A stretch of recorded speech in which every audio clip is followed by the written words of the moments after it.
We are pleased to welcome Joy-Ann Reid, who is the author of Fracture, Barack Obama, the Clintons, and the Racial Divide, and also an MSNBC national correspondent. Good to have you with us. Thank you for having me. This is a fascinating book. Thanks. By the way, I'm a big fan of your work over at MSNBC. You do good work. Thank you. This book is controversial. I didn't know that there was a divide. Really? Is there a fracture? I know. Who knew? You know, anytime you write about race, it is controversial, especially in the current climate. There's just so much happening. And, you know, I wrote about it from the perspective of the Democratic Party, but really the perspective of the country, because we've really had an extraordinary 50-year journey from where we were in the 1960s to today. And you know what? We're still not out of the woods. Yeah, by the way, you can tell we're talking about race, and you can tell we're actually live here in Lincoln Center. There's sirens around us.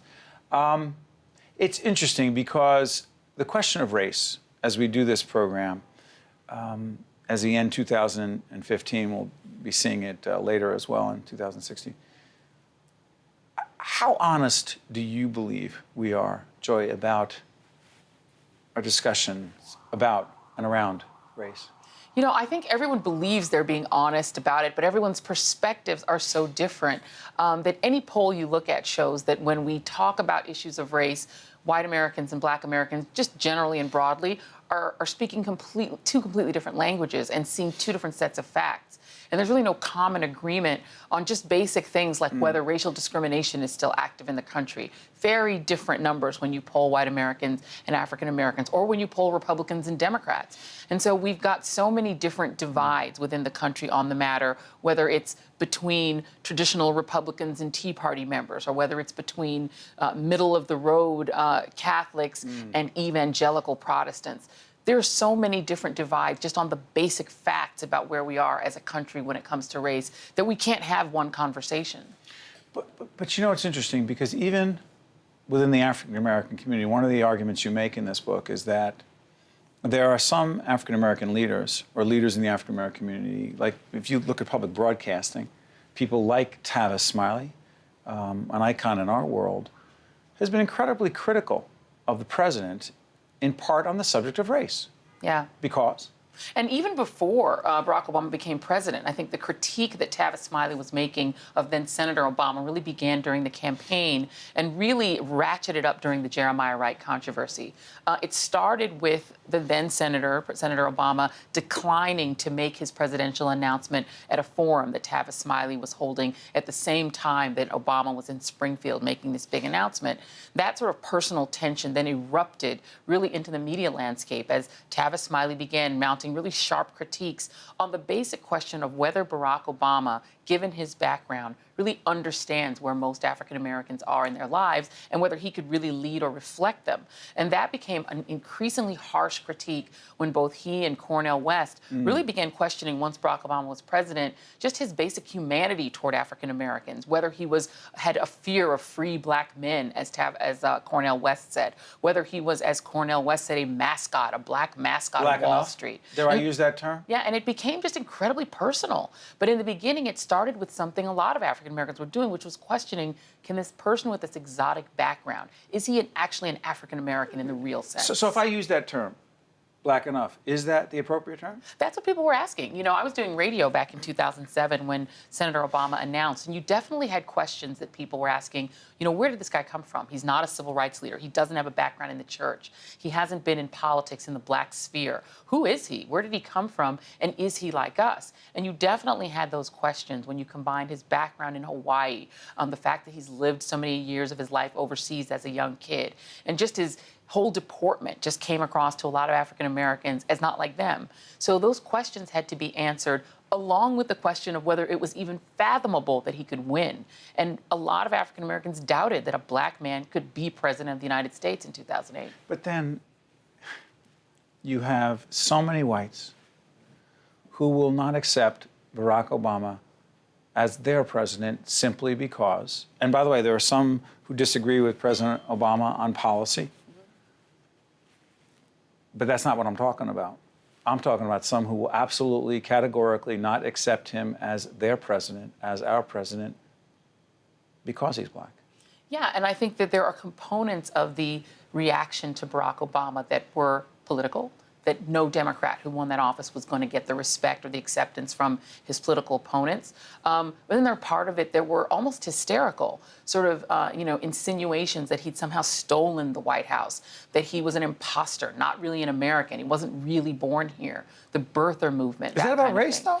I think underlying, yes. It's about the othering of this person who I think some of his opponents wanted to portray as fundamentally alien to the United States, alien to the American experience, and some of that definitely is racial. So it's so interesting because then, if it were Colin Powell, would it have been okay for some of those folks, you think? And is that part of the racial discussion? You know, it's interesting. Not the right black American? Right. And not the right views. You know, Colin Powell had the respect of a lot of people on the right until he endorsed Barack Obama. And then you started to get criticisms of Colin Powell that he's a race man, that he didn't have any legitimate reasons for endorsing Barack Obama. Except for that he's black. And you had some of the same voices that go after Barack Obama and have used very derogatory terminology toward him, then turning on Colin Powell and saying that he basically is an unintelligent man who made a decision to endorse the president or endorse the then senator that was only based on race. You know, as we're doing this program at the end of 2015, it's risky because when you talk about the presidential race, so many things change. It's the nature of it, and you know that as someone who talks about politics all the time on MSNBC. And I don't know how long Ben Carson stays in the race, or if he is or isn't. I don't know Donald Trump. I don't know any of that. How much of let me ask you this about Ben Carson. Why do you think so many whites are willing to not just accept but be enthusiastically supportive of Ben Carson? Yeah. I think part of it is that he is an evangelical Christian and is very assertive about his Christianity, so that you have a lot of white evangelical Protestants who love the fact that he really asserts his Christianity. But I think part of it is some of what a lot of white Americans liked about Barack Obama in 2004. There is this sense that the unaggrieved black man is sort of the ideal black man, that the black person with no needs and no asks of the country is the right guy that you want in leadership or that you want in public, because he's going to celebrate America and only celebrate its triumphs and never point out its flaws. That was the expectation I think a lot of white Americans had of Barack Obama. He'd bring the country together around a shared enthusiasm for how well we'd done in our past. Ben Carson is sort of the ultimate unaggrieved black man. He doesn't present any grievances on the basis of race. He simply says, I made it strictly due to God. And that's all I needed. And that I didn't need the government, even though, you know, as a young kid, as an impoverished kid in Detroit, his family definitely used government programs. But he sets that aside and says that all I needed was Christ. And I think that really resonates with the right. Joy, I don't know what's going to happen with Hillary Clinton either, but you do talk significantly about her issues with the black community. What are they? I think at this point, Hillary Clinton's done a lot. Excuse me for interrupting. Yeah. Are they different from Bill's? Yes, I think they are. I think Bill Clinton lost a lot of favor with African Americans because he shocked a lot of people with this really bluntly racial talk that sounded like a Southern politician in a bad way when they were losing that election in the primaries in 2008. Where you stand is where you sit sometimes. Absolutely. And the desperation and comparing Barack Obama to Jesse Jackson and some of the things he said that just struck an ill-toned note. And that washed over Hillary Clinton. But what the Clintons did that was smart is that Hillary joined the team. When she was offered Secretary of State, she took it and really became an Obama team member and is seen to have been an enthusiastic and loyal member of the Obama team. As long as she's seen that way, I think that she's inoculated herself from some of the anger. But I can tell you, I talk to African-American women in particular who are still not quite there with Hillary Clinton and who still bear some resentment against both her and against her husband, against the former president, for the way they treated Barack Obama in 2008. She still has to make the sale. Hillary Clinton has the advantage of name recognition. African-Americans know her, they know Bill Clinton, but she still has to close that deal. The Obamas and the Clintons do not like each other at the core? I would say that they're different. I think that the two men have a very fraught relationship. They have a cordial relationship. I think they've come to an understanding as two people who've shared that office and who know what its burdens are and its challenges. I think they respect each other. I would not say that I found a lot of people who say there's a lot of affection there. I think on the Hillary Clinton-Obama side, there is a lot more warmth. They really came to work together and have a really solid, decent Michelle Obama friendship. and Hillary? No, Mrs. Clinton and Barack Obama. How about Michelle Obama? and Mrs. Clinton. That is a lot murkier. It's really not. I didn't talk to a lot of people who knew quite what that relationship was. I know that the person that Mrs. Obama is really close to is Jill Biden. And the Bidens and the Obamas have an incredible bond of affection that I don't think is the same as the relationship between the Obamas. Race doesn't and matter as much there. No, and you know what? There's something about Joe Biden. He's had his issues because when Anita Hill was challenging Clarence Thomas, he was on Clarence Thomas's side in a really negative way. But somehow, when you get into a room with African Americans and Joe Biden, it's like what people say about Bill Clinton. He's comfortable and he's a guy in the room that fits in. And he does have a really, really close personal friendship with the president. I need to ask you this, because I'm struggling with it myself. Yeah. Black Lives Matter.